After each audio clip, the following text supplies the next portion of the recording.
Bab 4284. Apa garis keturunan bocah ini?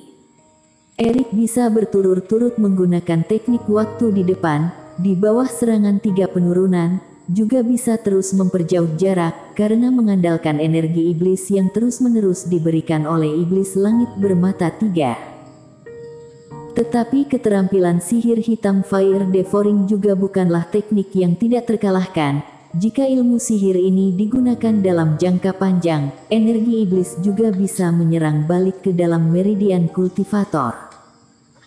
Dan saat ini Erik telah terbang di atas laut untuk beberapa waktu, juga terus menggunakan seluruh kekuatan iblis untuk menggerakkannya. Menurutku, sebaiknya kamu membuang satu bagian kekuatan suci saat itu, tetapi tidak ada gunanya mengatakan ini sekarang. Menurutku, sebaiknya kamu menggunakan kesempatan bersembunyi dan bersembunyi. Iblis langit bermata 3 memberikan saran dan berkata, karena Erik menghubungi mata 3 sebelum meninggalkan istana, jadi iblis langit bermata 3 mendengar dengan jelas aturan yang dikatakan oleh Dewa Bintang. Walaupun pertempuran kali ini tidak ekstrim, tetapi iblis langit bermata 3 juga tahu bahwa berkonflik langsung dengan begitu banyak master, Erik mencari mati, jadi juga sedang memikirkan masalah tentang keluar dari kesulitan. Senior, aku masih bisa menahan sedikit serangan balik ini, lagi pula sekarang bukanlah saat yang tepat. Melihat warna langit, Erik menggelengkan kepala. Tanah Poin Bintang terbuka pada siang hari, dan setelah berjam-jam bertempur di dalamnya, sekarang sudah mulai gelap dan malam semakin mendekat. Apakah masih ada waktu untuk bersembunyi? Iblis langit bermata 3 tertegun, tidak mengerti maksud Erik. Bocah, sepasang sayapmu itu akan menghilang. Aku tahu. Erik berubah pikiran, darah segar klan unggas dimasukkan lagi ke dalam alur perisai emas. Kali ini, sayap gelap menghilang dan digantikan oleh sepasang sayap berwarna-warni yang berbulu lebat.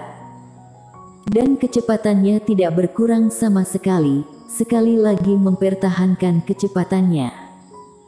Klan Elang, sekarang adalah klan Chaco-Vince berwarna, sialan, Toby ini jelas-jelas manusia, bagaimana mungkin dia bisa memadukan kekuatan garis keturunan klan iblisku, metode apa yang sebenarnya dia gunakan?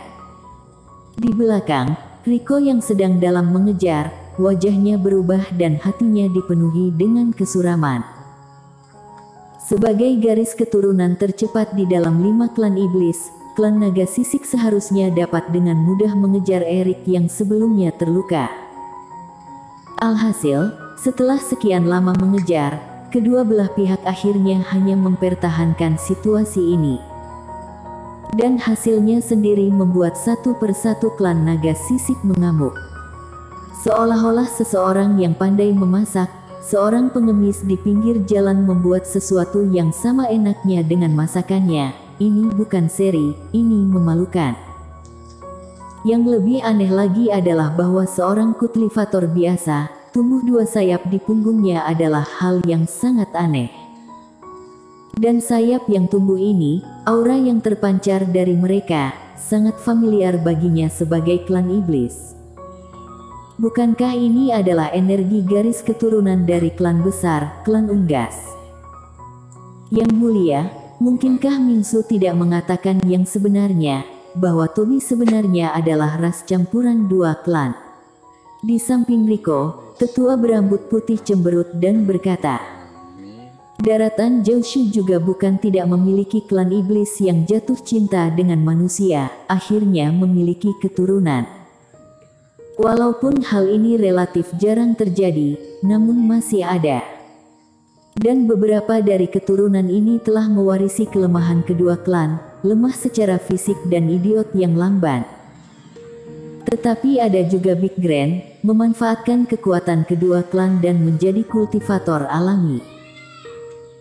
Selalu ada desas-desus di Jiaoshu bahwa Master Mulia Galaksi, yang membantu kultivator biasa untuk membalikkan keadaan dan menciptakan situasi damai hari ini di daratan Jiaoshu, memiliki dua garis keturunan, manusia dan klan iblis.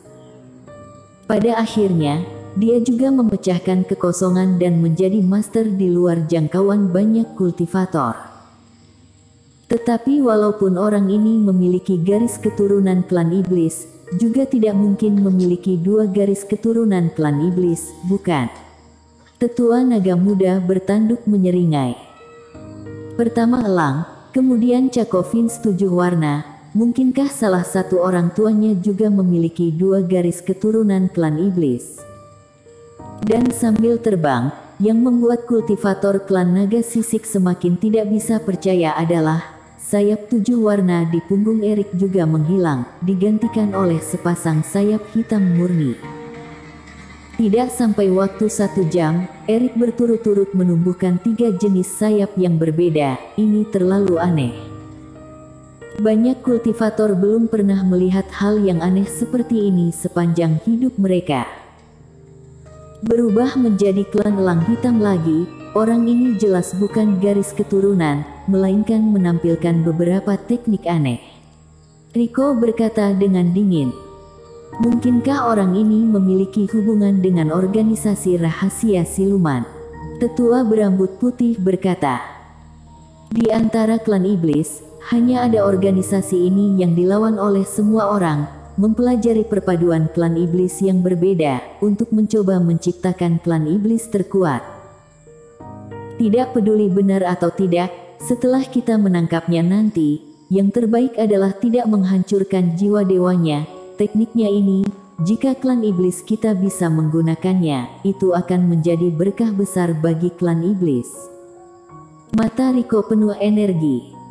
Karena sayap ini tumbuh dari perisai emas tipis di punggung Erik. Dan perisai emas melekat pada kulit Erik, jadi di mata orang luar, tidak ada hubungan antara sayap ini dengan kekuatan harta karun. Dan Dewa Bintang juga mengatakan sebelumnya bahwa di tanah warisan, kultivator dapat menggunakan titik bintang untuk menggantikan beberapa kenangan untuk dipertahankan tanpa dihapuskan. Jadi jika benar-benar mendapatkan teknik Erik ini, Rico juga yakin bisa mengeluarkannya. Tetua murka, bagaimana persiapanmu? Sambil terbang, Rico melihat ke samping. Yang mulia, aku telah memadatkan setetes darah leluhur, siap menggunakan kekuatan transformasi leluhur kapan saja. Tetua murka berkata dengan serius. Bagus, sebentar lagi akan gelap, pada saat itu, akan ada banyak orang berdarah di lautan warisan ini, kita harus memusnahkan orang ini sebelum itu. Rico juga memiliki mata yang dingin, menoleh untuk melihat ke samping. Tetuamu, perkumpulan para tetua dari klanku bergegas ke depan untuk menghentikan orang ini. Kalian kayu misterius jangan lupa untuk mengeluarkan ilmu sihir dan menjebak orang ini. Jangan khawatir, asalkan menghentikan orang ini, pada jarak sekitar 100 kaki, orang ini pasti akan diikat olehku. Tetuamu berkata dengan penuh percaya diri. Semua orang tentu saja tidak mengejar dengan bodoh, hanya karena Erik tidak melambat, bukan berarti mereka tidak bisa memikirkan cara untuk menambah kecepatan. Kalau begitu ayo kita lakukan. Semua orang memandang ke tetua murka. Dan saat berikutnya, ekspresi tetuamu berubah, urat di wajahnya terus menonjol, seolah-olah ular kecil sedang berenang. Ho! Dia mengeluarkan raungan kesakitan. Segera setelah itu, pakaian tetua murka hancur dan tubuhnya terus berubah. Bentuk manusia berangsur-angsur kabur, kemudian naga sisik hitam terbentuk, memancarkan gelombang angin reiki yang menakutkan dalam sekejap. Laut beriak dan langit tertarik oleh udara, angin kencang langsung bertiup. Klan naga sisik memang berbentuk naga sisik, dan setelah penjelmaannya, tetua murka mengaktifkan darah leluhur, memberinya sebagian dari kekuatan naga sisik zaman kuno. Merasakan energi yang tidak normal ini, Erik juga sedikit menoleh, melihat adegan di mana tetua murka berubah menjadi naga sisik. Sua!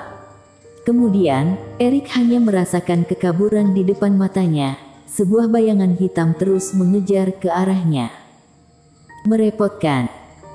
Meskipun dia tahu bahwa lawannya tidak akan mengejarnya dengan adil, tetapi melihat betapa cepatnya tetua murka ini, Erik juga mengerutkan kening. Dirinya berencana untuk menggunakan manusia darah di malam hari, tetapi jelas pihak lain juga mengetahui hal ini dan tidak berniat memberinya kesempatan. Erik melambaikan tangan. Ho! Puluhan ribu jimat ledakan memenuhi langit dalam sekejap. Bersambung.